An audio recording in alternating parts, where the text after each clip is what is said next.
What's up, y'all? So listen, I'm in my office, and as you can see, it's been one of those days, but I wanted to come to y'all today to say, listen, you may have it bad, but there is always somebody that has it a lot worse than you.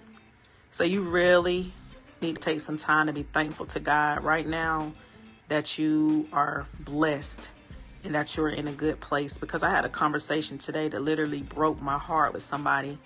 And that person talked to a person, and they kind of were talking to me, and they kind of broke down. But there's a person who mom sold them to somebody at 8 years old, and they're in their early 40s, and they're dealing with trauma, just pain today. And it just really kind of touched me. So y'all really should be thankful and blessed. If you have a little bit to complain about, just take a minute to be thankful that it's just a little bit, because some people are carrying burdens that you just cannot even imagine.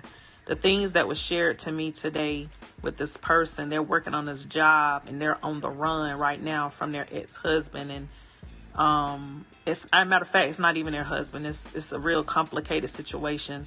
I can't touch on it, but it just really broke my heart, because, you know, it's just like, you know, when you think you got something bad, it's somebody that got it 10 times worse. So just be thankful and just ask God to lead you and guide you, and he will. And I know that may sound difficult to some, but I promise you, you just got to continue to lean on him, man. Golly, some people have it hard. I'm praying for you right now if you're having it hard.